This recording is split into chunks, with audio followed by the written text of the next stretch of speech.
What's going on, everyone? Welcome to It's Real to Us, the wrestling podcast. I am Anthony the Mark.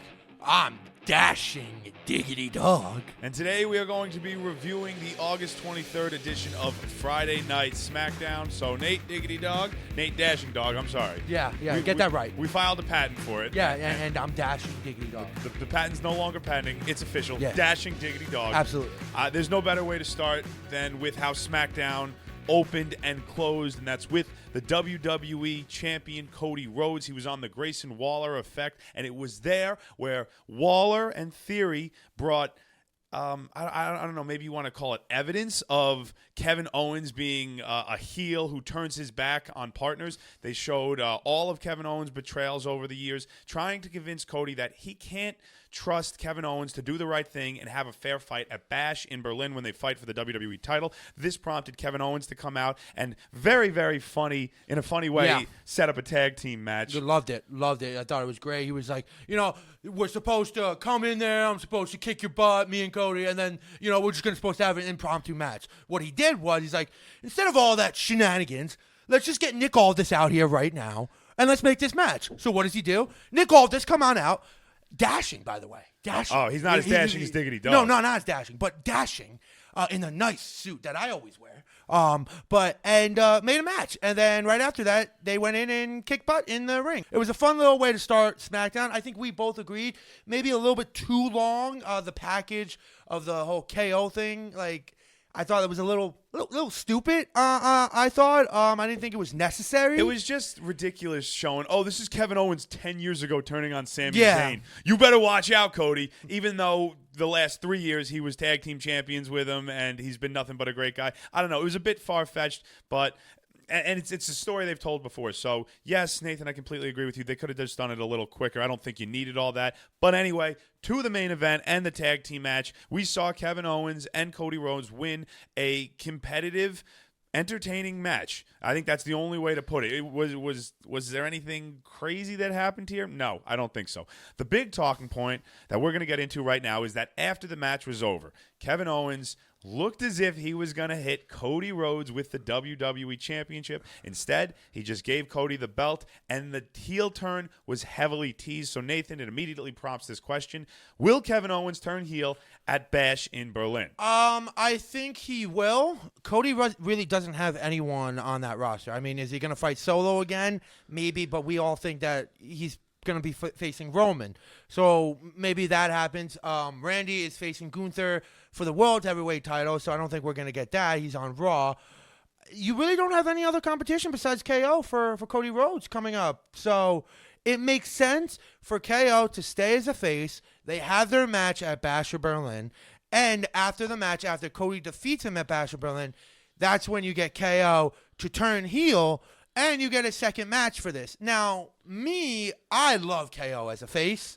I know you like him as a heel better, but I think this has been one of the best work KO has done the past couple of years with him being a face. I think him turning into a heel, I get it, but I don't want it. I would like for him to stay with Cody, this nice bond that they have, but I'm seeing the writing on the wall. I don't see that happening, unfortunately. It feels like the roster on SmackDown is just so thin, and they want Cody to be champion for a long time. He's going to need a credible challenger, and nobody is more credible than a heel Kevin Owens. Kevin Owens is the man as a heel, and we haven't seen it for a very long time. Yeah, you're right.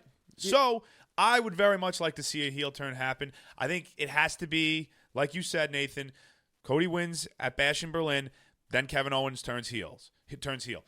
He's supposed to be the prize fighter. Kevin Owens used to do whatever it took to win a prize, a championship. Mm-hmm. He has not done that for years. I don't know about that. Years? Do you remember the Logan Paul match for the U.S. title? He used the brass knuckles. Fair, but he used the brass knuckles after they had been used on him, or attempted to be used at him, and it was more of like a right place, right time situation. It wasn't premeditated. He wasn't like, okay. I'm gonna use the brass knuckles. Kevin Owens, as a heel, will have premeditated assaults that are vicious. I would love to see Owens turn heel. Listen, I understand everything that you're saying. And when he first came up in WWE, in NXT, and then when he came up to the main roster, he was full heel. Like, he was heel, I would say at least the first, 4 or 5 years of his WWE career? They showed the clips on SmackDown. He came up, he attacked John Cena. Those were one of the clips that they were showing. His best friend, Sami Zayn. That was NXT, but still, so he's been a heel before. He's been a great heel before. Will he be a heel again? You let us know. What would you want to see happen? Do you want Kevin Owens to stay face, or do you want him to turn heel? Let us know. Reach out to us on X, Instagram, and TikTok at It's Real to Us. And on YouTube, we are at It's Real to Us 1. You can just drop us a comment below. Maybe we'll even set up a heel or a poll. Kevin Owens heel, Kevin Owens face. What do you want to see? But that was just one part of SmackDown. Still a whole lot to talk about. So we had a couple of championship matches. Yeah, absolutely. And you just had the key word. Yeah, let's talk about the United States champion LA Knight defending the title for the first time against Santos Escobar. I said it. I didn't say it right. Escobar. C. It's amazing that Escobar can make a catchphrase out of somebody else's catchphrase. Hey, if it works, it works, right? I mean, like, it's going to be... And the title match, before it began, Berto, Angel, they attacked LA Knight, trying to give Escobar the advantage. But in hindsight, it was a hindrance because both Berto, both Angel, and Elektra Lopez were ejected from ringside, so they couldn't help Escobar throughout the match. And this allowed LA Knight to pick up a hard-fought, clean win. He had a springboard elbow drop from the top rope that would make the Macho Man, ooh, yeah, oh, so proud. And then BFT for the win. LA Knight, first successful title defense. Yeah, it was a very, I will say this, you know what I'm going to say? I think it was best match of the night. Best match of the night, I think it made me want this more. LA Knight looked incredible. Santos Escobar, we were saying it on the stream. This was a big match for him, and I think he delivered. I think he delivered. The match was very good. And something that you also forgot to mention, we're gonna have an open challenge next week for LA Knight's United States champion. I would not be upset if it was Santos again, because I really enjoyed that match. I think they pulled it back a little bit. I don't think they went as long as they should have. You think they held back a little? I do. Because I'm expecting more matches from them in this feud to go on for a longer time. Maybe even until Bad Blood, their next premium live event after Bash. But that's a long time for Escobar LA Knight. Why not? You weren't entertained by that match today? I was entertained by it, but we have so many stories that are really long and drawn out, and you're seeing multiple matches. LA Knight is being kind of labeled right now with the United States Championship. They're going to call him the workhorse champion. That's what a lot of people are saying. Okay? Well, because you had a champion previous, Logan Paul, who never defended the damn title. But besides the point, if that is to be the case where he's the workhorse champ, he can't be fighting the same people over and over again. He needs new competition. It's just like, oh, look at all these guys LA Knight is going through as the workhorse. So let me ask you a question. Who do you want him to face in the open challenge? So he would have to be somebody on SmackDown. Does it have to be? I guess not. What about an NXT superstar? Is anybody returning from injury? I would like a surprise. What about Sami Zayn? No, I think he's got, the tag team division. I don't know actually what's going on with Sami Zayn. Him and Jey Uso kind of. What about Jimmy? That'd be interesting. Jimmy would be really interesting. That would be interesting. That would be a lot of fun. I'm trying to think of who else is on SmackDown right now. It feels like the roster is pretty damn thin. It is. Well, Apollo Crews, maybe? Ray's on Raw, right?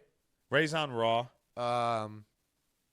I mean, Mello and Andrade are doing their own thing. They're doing their thing. It feels like everybody who's on SmackDown is busy, so I'm not really sure who's going to why not give Baron Corbin a title match? Baron Corbin or Apollo Crews. But actually, you Yeah. just mentioned next week, LA Knight, he's got the open challenge. It won't be Corbin and it won't be Crews because they are going to be fighting two members of Legado del Fantasma, most likely Berto and Angel, which will be just a little mid-card, nothing feud. But hey, it gets some talented guys on TV. I'm excited for it. I'm really hung up, though, on LA Knight in the United States Championship. Yeah, and I think it's something – that's why I think it might be Santos again next week, him facing him. I don't think you want that. But, again, who could it be? Again, I think the moral of this is what we keep on talking about at SmackDown. The roster for SmackDown is super thin, and they just lost Randy. I mean, they didn't lose Randy, but He's on Raw. Maybe AJ Styles comes back. That would be sick. You rekindle a rivalry from WrestleMania. That would be interesting. So who do you want to see step up and fight LA Knight? When you're letting us know if you want Kevin Owens to turn into a heel or stay a face, you let us know right there. We got a couple of questions that we want just to know your opinion on. But aside from LA Knight, Open Challenge, and the tag team match that are scheduled for next week, we also found out that we will have a women's championship street fight when Michin takes on Nia Jax. Yeah. Michin had a little promo that they had, or I'm sorry, Anthony. Package. It was the Progressive Match Flow package, Nathan. There you go. Progressive Match Flow. This is probably going to main event next week. I'm not really looking forward to it. It's just, we all know Nia is going to win. Michin has zero chance. I mean, zero chance. But that being said, I'm excited to see what Michin can do. I mean, it's going to be a street fight. So, she's going to bring out the kendo sticks, when she did that for the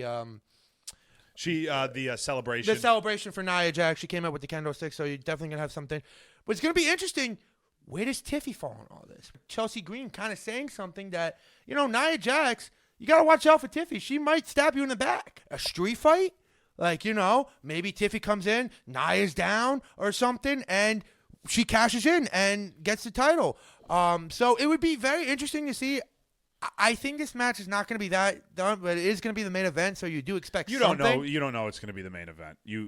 I would assume it would be. I mean, what else would main event it? Well, we don't know what's going to happen next week. It's the go home to Bash in Berlin, so That's why I figured you'd want a title match to end the night to go into your Bash in Berlin pay-per-view, your premium live event. You might want to kick it off. I feel like the title matches that are at the end of the card are better when there's a title change. So like DIY, I think it was Clash at the Castle. They won their titles, or it was one of the premium live events, and that was the end shot, is them winning the titles, Pyro going off. Okay, we're into the premium live event. Like if you see Nia Jax, the Queen, retaining and stuff, it's not as exciting. Popping. Yeah, exactly. You're not as, oh, wow, okay, we got new champions, pay-per-view coming up. It's like, oh, okay, Nia retained, but we're going to get a lot of retains this week.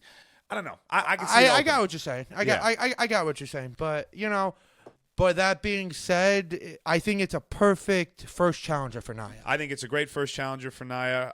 Good luck, Michin. Let's see. Also, I want to mention something.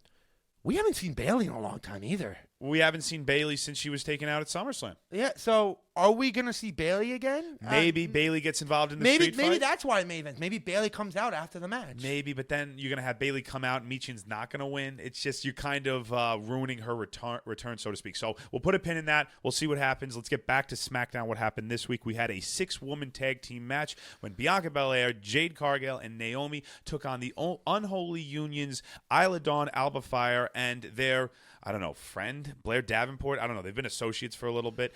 And this was a competitive, fun match. I got to be honest. My expectations for this were kind of low. I don't know if it's because I haven't been buying into the Unholy Union as tag team champions or the improper way Jade and Bianca have been pushed as a tag team. But when I saw this, I wasn't excited.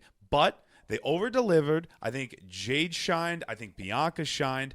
And Naomi, I mean, she wasn't the star of the show, but she picked up the win for her team.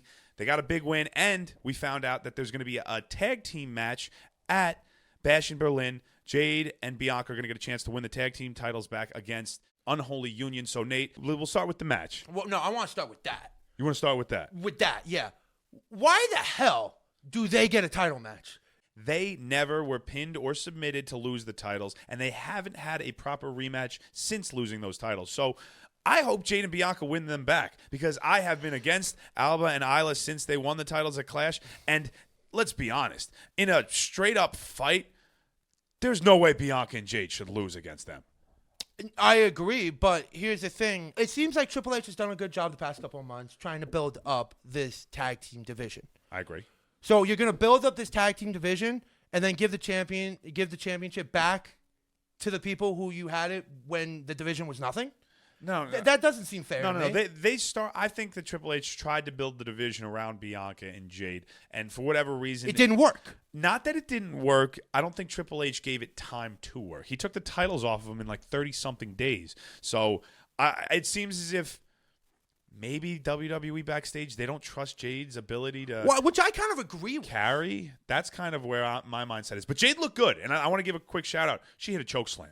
I don't think I've ever seen a women's wrestler hit a choke slam. That was cool, but I want one of them to turn heel because I don't want them to be a tag team anymore. Maybe we get a heel turn at Bash in Berlin. Maybe that's just the gimmick of Bash in Berlin. Kevin Owens, Jade Cargill, or Bianca Belair. We get a lot of heel turns. Would you rather Bianca or Jade turn heel? 100% Jade. I love Bianca, and Jade would be easy to root against. I think it would be harder to root against Bianca than it would be to root against Jade. That's just what I think. But women's tag team match. Over-delivered, in my opinion. We're going to move on now to the other championship match we had. The WWE Tag Team titles were on the line when the Bloodline defended the gold against the Street Profits. But before we got to that match, Solo Sikoa spoke, and he said he's got next for the WWE Championship, whether it's Kevin Owens or Cody Rhodes. What makes him think that he deserves that? I mean, what did he do? He lost to Cody in Bloodline Rules. That's your match. Yeah. Your match. Your match. And you lost. You lost. So all of a sudden, you lost your match. Kevin Owens gets the title defense. All right, gets the title. And you all of a sudden, no, the winner of that match, I get them. Because, I lose everything. And I have all these guys around me that just do everything for me. Like, it's ridiculous. I'm sick and tired of this whole Solo thing. Can we just get Solo versus Roman so Roman can just squash him, even though I don't know how to spell squash? Like, what is going on? Like, I can't take Solo anymore. The stuff that he says just doesn't make sense. Tell me why you deserve a title. The real tribal chief is Jacob Fatu because the guy apparently... That's bullshit. The guy apparently is running...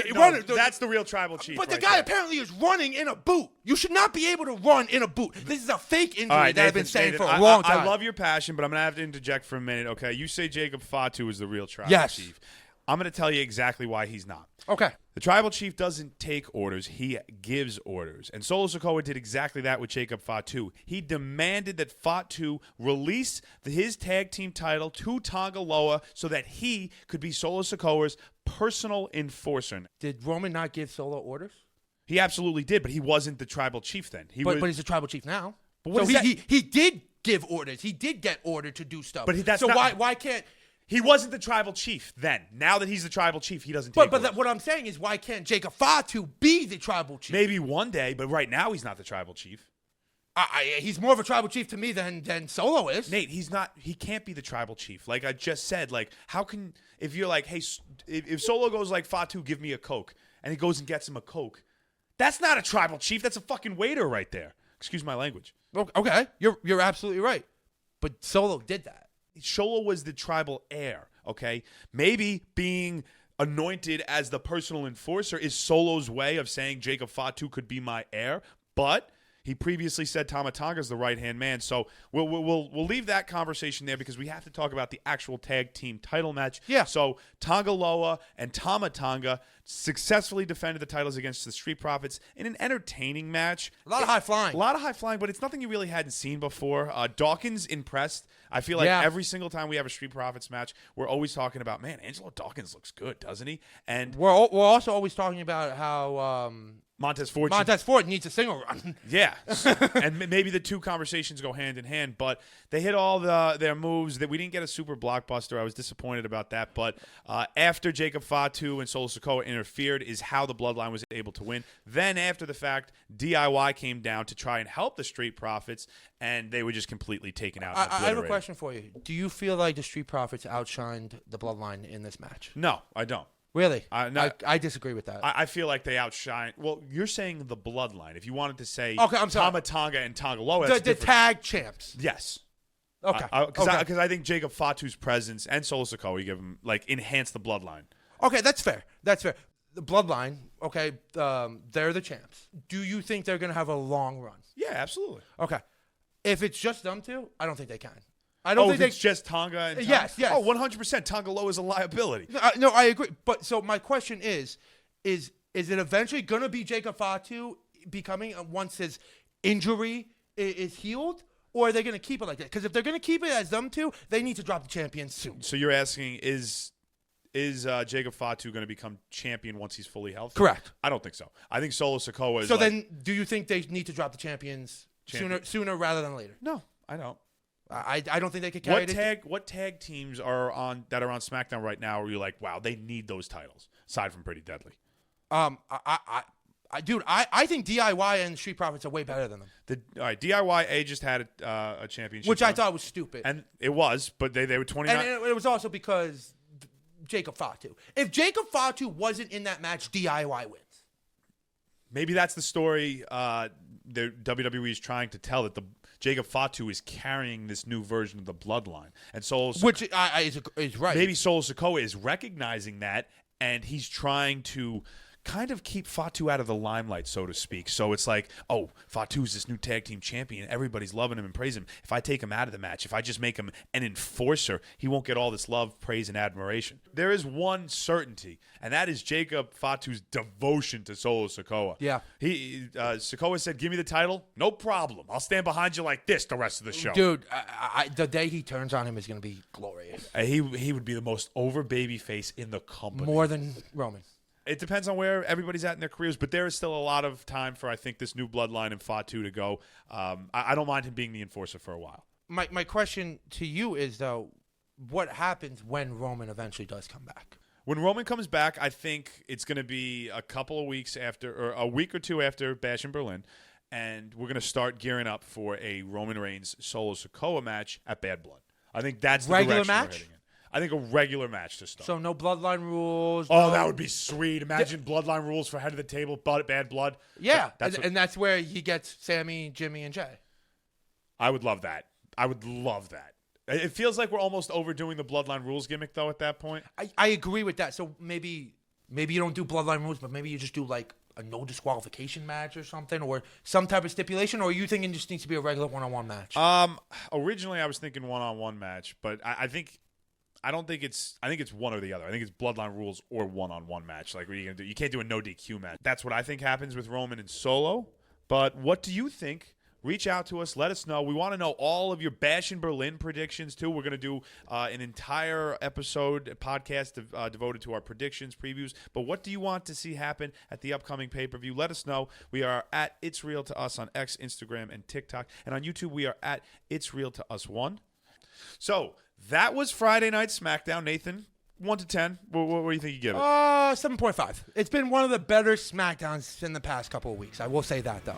I'm going to agree with the rating. I like the 7.5. You make it 2. So I am Anthony the Mark. I'm Dashing Diggity Dog. For a quick reminder, we will be live on Sunday for an all-in AEW watch-along. Back on Monday. Tons of podcasts, tons of content coming. Thank you for watching. For It's Real to Us, the wrestling podcast. We'll see you next time. Bye.